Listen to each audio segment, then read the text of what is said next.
जय हिंद एवरीवन। तो आज है 16 जनवरी 2026। 16 जनवरी 2026 से जितने भी इम्पोर्टेंट करंट अफेयर्स बन सकते हैं उनको हम डिस्कस करेंगे। और बीच बीच में जो मैं सवाल आपसे पूछता हूँ तो आप उसको उसका आंसर कमेंट बॉक्स में दिया करो, ठीक है। तो इससे आपको मतलब आपकी तैयारी बढ़िया होती जाएगी। तो चलिए शुरू करते हैं। स्वागत है आप सभी लोगों का। पहला सवाल है, किस राज्य के ग्रामीण बैंक ने भारत की पहली सौर ऊर्जा से चलने वाली एटीएम वैन लॉन्च की है? तो इसे क्या हुआ कि अ, जो गांव के इलाके हैं जहां पर बिजली नहीं आती है या जहां पर एटीएम की सुविधा नहीं है, वहां पर ये वैन जाकर अर्थात जो गाड़ी होगी उसमें यह सुविधा उपलब्ध है कि उसमें एटीएम भी है। तो लोगों को ये एटीएम की सुविधा उपलब्ध करवाएगी। यह त्रिपुरा सरकार ने शुरू किया है, ठीक है। त्रिपुरा से रिलेटेड एक क्वेश्चन बार बार आता है कि खर्ची पूजा कहाँ मनाया जाता है? खर्ची पूजा नामक त्योहार तो यह त्रिपुरा में मनाया जाता है, ठीक है। अब बात ग्रामीण बैंक की आई है। तो भारत में जो ग्रामीण बैंक से डील करने वाली एजेंसी है या संस्था या बैंक है वो क्या है? नाबार्ड बैंक। मतलब ग्रामीण और किसान लोगों को जो फाइनेंशियल हेल्प प्रोवाइड कराता है वो नाबार्ड बैंक है। नाबार्ड बैंक का फुल फॉर्म है national bank for agriculture and rural development, ठीक है। नाबार्ड की स्थापना जो कब हुई थी? नाबार्ड की स्थापना 12 जुलाई 1982 में हुई थी और इसका हेडक्वार्टर जो मुख्यालय है वह मुंबई में है, ठीक है। तो इतना आप इसे याद रखो। अभी त्रिपुरा की बात आई है। त्रिपुरा की राजधानी अगरतला है। यहाँ के मुख्यमंत्री कौन है? डॉक्टर मानिक साह। और राज्यपाल श्री इंद्र सेना रेड्डी नल्लू। तो आप इतना याद रखो, श्री इंद्र सेना रेड्डी, ठीक है। मेघालय। मेघालय में एक जो चेरा पूंजी और मासिन राम जो जगह है वह दुनिया का सबसे अधिक वर्षा वाला स्थान है, ठीक है। और मणिपुर। मणिपुर में लोकटक झील पाई जाती है जहां पर तैरने वाला नेशनल पार्क है जिसका नाम है केबुल लामजाओ नेशनल पार्क। और असम। असम में काजीरंगा नेशनल पार्क है, ठीक है। तो ये सवाल जो मैं बताता हूँ ये बार बार पूछे जाने वाले सवाल है और बार बार पूछे गए कई एग्जाम्स में। तो इन्हें आप ध्यान से सुना करो, ठीक है ना। असम में एक है दिहंग पटकई नेशनल पार्क जिसे पूर्व का अमेजन कहा जाता है। असम की राजधानी है दिसपुर। मेघालय की राजधानी है शिलोंग। मणिपुर की राजधानी है इम्फाल। आपको कमेंट में बताना है कि सेवन सिस्टर्स अर्थात 7 बहनों के नाम से किन राज्यों को जाना जाता है? और सिक्किम उस 7 सिस्टर में शामिल है या नहीं, ये भी आपको बताना है। बढ़ते हैं अगले सवाल पर। ये देख लो, ये त्रिपुरा ग्रामीण बैंक की जो वैन है ऐसी दिखेगी, ठीक है। अगला हमारा सवाल है, किस राज्य की बामनवास कंकर पंचायत राज्य की पहली पूर्णतः जैविक ग्राम निकाय बन गई है? ठीक है। मतलब फर्स्ट बायो जैसे बायो विलेज बॉडी बनी है, बायो विलेज बॉडी। मतलब ऐसी ऐसा गांव जहां पर लोग खेती करने के लिए फर्टिलाइजर जो केमिकल वाली खाद होती है उसका यूज नहीं करेंगे, ना तो किसी प्रकार के कीटनाशक का प्रयोग करेंगे। तो यह राजस्थान की पहली ग्राम बनी है अर्थात पहला गांव बना है जिसका नाम है बामनवास कंकर पंचायत। और इससे पहले हमारे देश में पहला जैविक राज्य अर्थात ऐसा राज्य जो खेती के लिए केमिकल फर्टिलाइजर्स या केमिकल पेस्टिसाइड इंसेक्टिसाइड का यूज नहीं करता है वो कौन था? सिक्किम। 2016 में भारत का पहला 100% जैविक राज्य बना। और पहला जैविक केंद्र शासित प्रदेश तो लक्षद्वीप, ठीक है। सिक्किम की राजधानी कहाँ है? सिक्किम की राजधानी गंगटोक। और लक्षद्वीप की राजधानी कवारती। जैविक खेती जो जिसे हम बोलते हैं ऑर्गेनिक फार्मिंग, ठीक है। उसे क्या होता है कि उसमें हम खाद नहीं प्रयोग करते हैं, जो बाजार से केमिकल वाली खाद होती है उसका यूज नहीं करते हैं। इससे जैविक खेती से किसानों को अधिक मुनाफा, उपभोक्ताओं को स्वास्थ्यवर्धक भोजन और पर्यावरण का संरक्षण होता है। तो इससे बहुत सारे फायदे होते हैं, ठीक है। गुजरात। गुजरात सुन के आपको याद आया होगा कि अभी गुजरात के मुख्यमंत्री भूपेंद्र पटेल ने कैंसर के मरीजों की जांच का पता लगाने के लिए आशा वैन नामक यूनिट का लॉन्च किया है, जो कि ग्रामीण इलाकों में जाकर घर घर जाकर कैंसर की जांच करेगी। ठीक है, उन उस एक गाड़ी में ऐसी सुविधा है जिसमें कैंसर के जांच करने के लिए कुछ इंस्ट्रूमेंट और डॉक्टर भी होंगे। ठीक है, तो गुजरात से ये बात याद रखो। और गुजरात में हमारा कौन सा नेशनल पार्क है? गिरी नेशनल पार्क, गिर, जो कि एशियाई सिंहों के लिए प्रसिद्ध है, एशियाटिक लायंस के लिए गिर नेशनल पार्क। कर्नाटक, कर्नाटक जो कि कॉफी के उत्पादन में, कॉफी के उत्पादन में प्रथम स्थान पर है। गोवा, गोवा से कुछ याद आया? गोवा जो है मांडवी नदी पर स्थित है। ये सवाल पूछा गया कई बार, गोवा किस नदी पर स्थित है? मांडवी नदी पर। ठीक है ना? तो यार जो बातें ऐसी जो एग्जाम में बार पूछी गई तो मैं उनको आप बता देता हूँ, आप उसको भी नोट किया करो। ठीक है, अब राजस्थान की बात हुई तो राजस्थान की राजधानी कहाँ है? जयपुर। यहाँ के मिनिस्टर, चीफ मिनिस्टर कौन है? भजन लाल शर्मा। और गवर्नर कौन है? हरिबाबू किशन राव बागड़े। राजस्थान में सरिस्का टाइगर रिजर्व, केवलादेव राष्ट्रीय उद्यान, केवलादेव राष्ट्रीय उद्यान को बोलते हैं भरतपुर पक्षी अभ्यारण्य भी बोलते हैं। ठीक है, तो यहाँ से आप ऐसे कर लो। और आगे जो है रणथंभौर राष्ट्रीय नेशनल पार्क है, मुकुंदरा हिल्स नेशनल पार्क। तो इतने राजस्थान में, राजस्थान देखो इंडिया के मैप में यहाँ पे दिख रहा है। ठीक है, और भारत क्षेत्रफल के आधार पर भारत का सबसे बड़ा राज्य कौन सा है? राजस्थान। राजस्थान में थार थार रेगिस्तान पाया जाता है। अभी चर्चा में रही अरावली हिल्स। ठीक है, अभी अरावली की पहाड़ियां जो सरकार उसको काटने का, मतलब 100 मीटर जो भी ऊंची चोटी है उसको काटने का निर्णय घोषणा की थी। तो अरावली की पहाड़ियां राजस्थान में, तो आपसे पूछ सकता है कि अरावली की पहाड़ियां कहाँ पर है। और एक सवाल और भी आता है कि अरावली जो पहाड़ी है इसकी सबसे ऊंची चोटी कौन सी है? अरावली की सबसे ऊंची चोटी का नाम है गुरु शिखर, 1722 मीटर है। तो इस बात को आप याद रखो, सबसे ऊंची चोटी गुरु शिखर। ये कहाँ है? ये कितनी है? 1722 मीटर। ठीक है, बढ़ते हैं अगले सवाल पर। 9वें अंतर्राष्ट्रीय मसाला सम्मेलन की मेजबानी कौन शहर करेगा? तो इसको कोच्चि करेगा। कोच्चि हमारा केरल में पड़ता है। कहाँ पर? तो मसाला से, इसमें क्या होगा कि मसाला को, जितने भी हमारे देश में मसाला होते हैं जैसे धनिया, मिर्च, काली मिर्च, सब जितने मसाला होते हैं, लौंग, इलायची, इनके एक्सपोर्ट, अर्थात इसको कैसे, इसके एक्सपोर्ट को बढ़ावा मिल सकता है, इसका उत्पादन कैसे अधिक से अधिक किया जा सके, इन पर यह बात चर्चा हुई है। तो इसको कोच्चि में आयोजित किया गया था। कोच्चि केरला का एक शहर है। कोच्चि बंदरगाह आपने सुना होगा, कोच्चि बंदरगाह। केरल को बोलते हैं मसालों का शहर। ठीक है, केरल को क्या बोलते हैं? मसालों का शहर। मसालों का शहर भारत के केरल राज्य कोझिकोड को कहा जाता है। जबकि केरल राज्य को मसालों का बगीचा कहते हैं, क्योंकि यह मसालों का एक प्रमुख उत्पादक क्षेत्र है और कोच्चि के बंदरगाह से इसका निर्यात होता है। तो कोच्चि बंदरगाह पूछा जाता है कहाँ पर है? केरल में।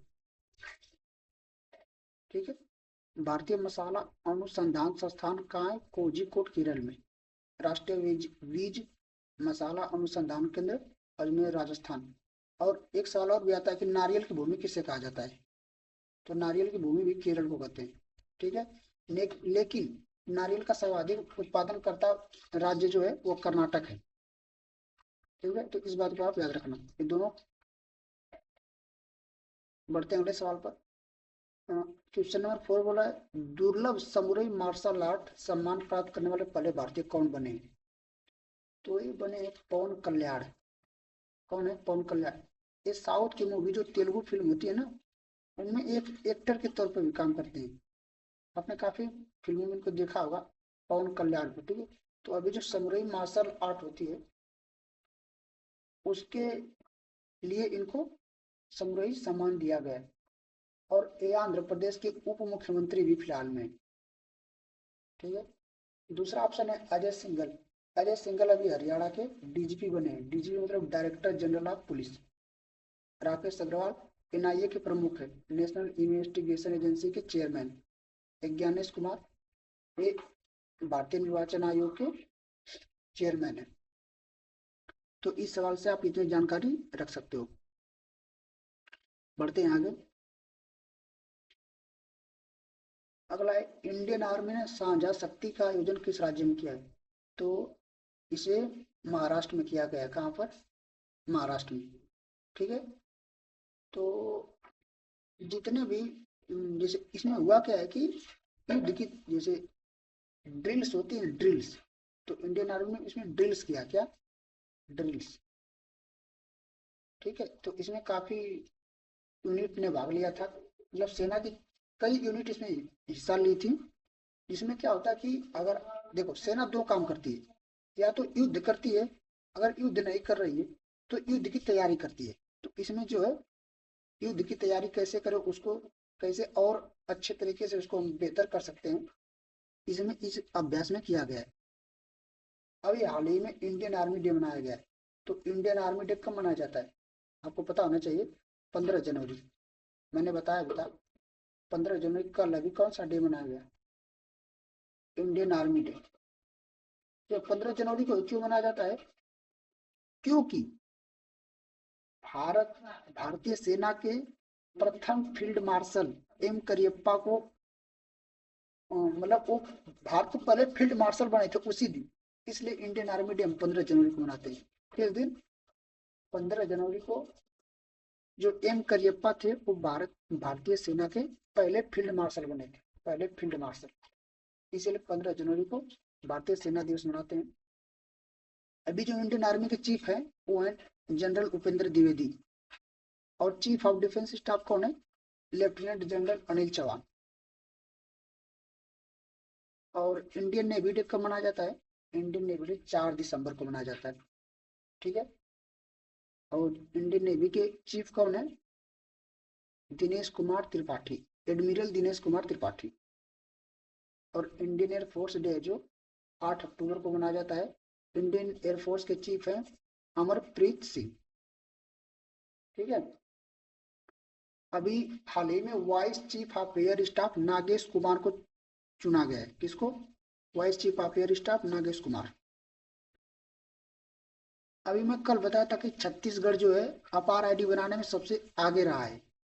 अपार आईडी जो स्टूडेंट्स की एकेडमिक्स डिटेल होती है उनको डिजिटली अपलोड करने का एक वेबसाइट है, तो उसको बनाने में सबसे आगे कौन रहा है?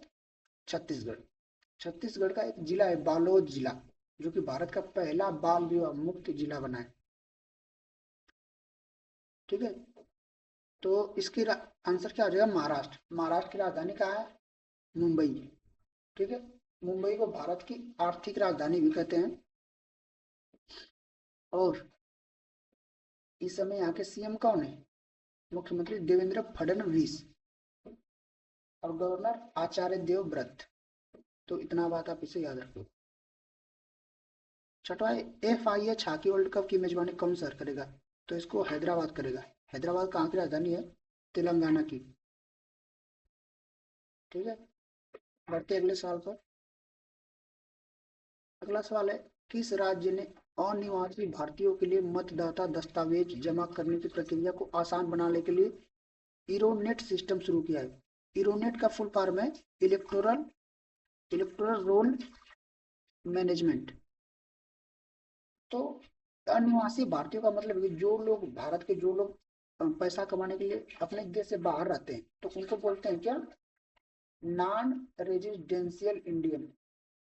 Non residential Indian. ठीक है।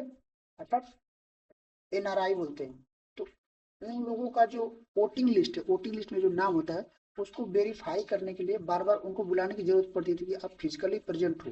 तो इसी को डिजिटली रूप से बनाने के लिए इरोनेट सिस्टम लागू किया गया है। यह पहली बार केरल ने लॉन्च किया है। किसने? केरल ने।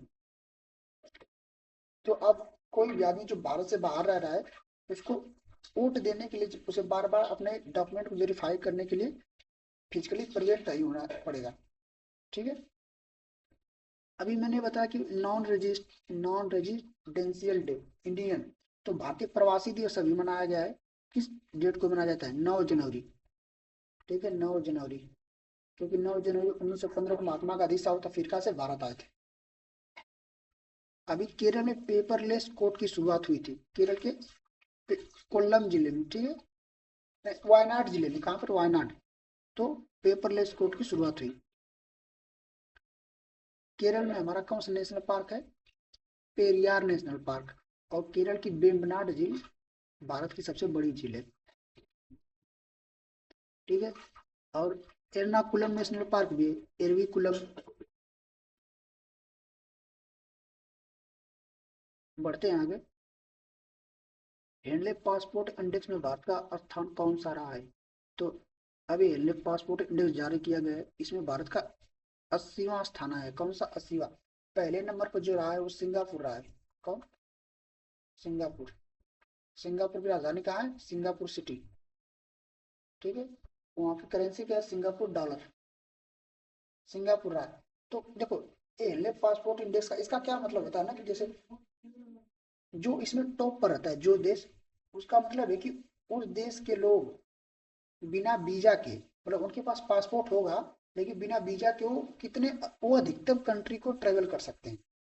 इसका मतलब होता है कि कोई इस पासपोर्ट इंडेक्स में उसका पासपोर्ट स्ट्रांग है, ठीक है, पासपोर्ट इंडेक्स। तो जो सिंगापुर है, यह, यहाँ के लोग 190 देश ट्रेवल कर सकते हैं बिना वीजा के। और भारत के जो लोग हैं वो 55 देश ट्रेवल कर सकते हैं बिना वीजा के। बस आपके पास पासपोर्ट होना चाहिए। तो इस पासपोर्ट इंडेक्स का मतलब यही होता है। और जो हेनले पासपोर्ट इंडेक्स है, यह हर 3 माह में जारी होता है, अर्थात हर 3 महीने बाद इसको जारी करता है, जारी किया जाता है, ठीक है ना। अभी इसके पहले जब हेनले पासपोर्ट इंडेक्स आया था तो उसमें भारत का स्थान 85 नंबर पे था, और उस बार भी पहले पे सिंगापुर ही था। तो इससे अभी ये एक बात याद आ गई कि world press freedom index, world press freedom index, इसमें पहले स्थान पर कौन रहा है। तो पहले इसमें स्थान पहले पर नॉर्वे रहा है। और जो भारत रहा है वह 191 स्थान पर रहा है, ठीक है। तो इसे भी आप याद रखना। बढ़ते हैं आगे। हाल ही में खबरों में रहा भद्रकाली शिलालेख में से, शिलालेख से किस मंदिर के बारे में जानकारी प्राप्त होती है।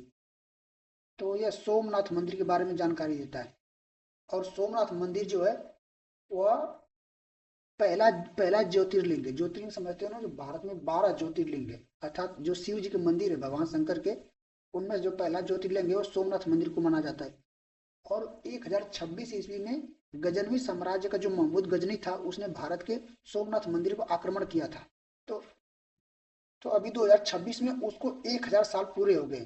तो इसी दौरान प्रधानमंत्री मोदी वहां पर दौरे पे गए थे।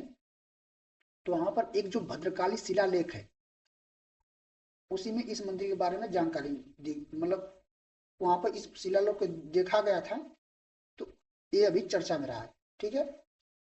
और जो देखो, शिलालेख क्या होता है, जो पत्थरों पर चीजें हम लिखते हैं, पत्थरों पर जो लिखते हैं, जैसे आपके घर में जैसे होता है ना कि कोई मंदिर उंदिर बनता है तो लोग एक पत्थर पर लिखवा कर कुछ लाते हैं, उसको समझो कि शिलालेख है, उसी वही शिलालेख है, ठीक है। पहले कापी और पेन नहीं थी तो लोग पत्थरों पर लिखा करते थे, ठीक है। तो उसी को बोलते हैं शिलालेख। तो इससे क्या होता है, कुछ मंदिर के बारे में जानकारी मिलती है। तो अभी ये चर्चा में रहा, ये कहाँ पर है, सोमनाथ मंदिर में। सोमनाथ मंदिर के अंदर ही, सोमनाथ मंदिर जो हो तो कहाँ पर है, सोमनाथ मंदिर जो है गुजरात में है, गुजरात में। गुजरात की एक प्रभास पाटन जगह है, कहाँ पर, प्रभास पाटन, वहां पर यह सोमनाथ मंदिर स्थित है। और यहीं पर यह भद्रकाली शिलालेख मिला है, ठीक है। बढ़ते हैं अपने अगले सवाल, और आज का लास्ट सवाल है। हाल ही में रातापानी टाइगर रिजर्व का नाम बदलकर doctor Vishnu Shridhar Wakankar Wakan Wakadkar tiger reserve करने की घोषणा की गई है। यह किस राज्य में। तो जो रातापानी टाइगर रिजर्व है, यह इसका नाम बदलकर अभी श्रीधर वाकड़कर टाइगर रिजर्व किया जाएगा। यह मध्य प्रदेश में स्थित है, ठीक है। देखो, जो डॉक्टर विष्णु श्रीधर वाकड़कर हैं, एक भारत के आर्कियोलॉजिस्ट थे। आर्कियोलॉजिस्ट समझते हो ना, जो इतिहास से संबंधित चीजों के बारे में अध्ययन करते हैं, या खुदाई की चीजें, जैसे जो भी पहले जो चीजें कहीं पे है उनको खोद कर निकालना, ठीक है। उन चीजों के बारे में अध्ययन जो करता है आदमी, उसको बोलते हैं आर्कियोलॉजिस्ट। हिंदी में बोलते हैं पुरातत्वविद, ठीक है। तो यहाँ पर मैंने लिख रखा है डॉक्टर श्री विष्णुधर वाकड़कर एक महान भारतीय पुरातत्वविद, ठीक है। इनकी मृत्यु हो चुकी है। एक चित्रकार और इतिहासकार थे जो मुख्य रूप से 1997 में भीमबेटका की विश्व प्रसिद्ध गुफाएं, आपने भीमबेटका की गुफाओं का नाम सुना होगा, जो मध्य प्रदेश के रायसेन जिले में स्थित है। यह विश्व की सबसे बड़ी गुफा है और उसने जो इसकी खोज के लिए इनको जाना जाता है। तो भीमबेटका की गुफाओं की खोज किसने किया था? विष्णुधर वाकड़कर, ठीक है। तो इन्हीं के नाम पर इस टाइगर रिजर्व को जाना जाएगा। और विष्णु भीमबेटका गुफाएं जो है मध्य प्रदेश के रायसेन जिले में है, ठीक है, इस बात को आप याद रखना। इस भीमबेटका गुफा को 2003 में यूनेस्को द्वारा विश्व धरोहर स्थल में भी शामिल किया गया था और इनको 1975 में पद्म श्री सम्मान से सम्मानित किया गया है, ठीक है। अभी मध्य प्रदेश सरकार ने उनके सम्मान में रातापाइन टाइगर रिजर्व को वाकड़कर टाइगर रिजर्व का नाम रखा है। तो इतना बात आप याद कर सकते हो इस सवाल से, ठीक है। बाकी सारे सवाल तो कंप्लीट हुए। अब मिलते हैं अगले लेक्चर में। आप यहाँ तक आए तो आपका बहुत बहुत धन्यवाद, ठीक है, क्योंकि बहुत लोग बीच में एक क्लास छोड़कर चले जाते हैं। और आपको मैं ये बताता हूँ, आपको एक सवाल आपसे पूछ रहा हूँ, ठीक है, कि या जो मैंने लिखा है असम, ठीक है, असम में जितने नेशनल पार्क हैं उसको आपको कमेंट करना है, जितने भी नेशनल पार्क आपको याद आते हैं, ठीक है ना।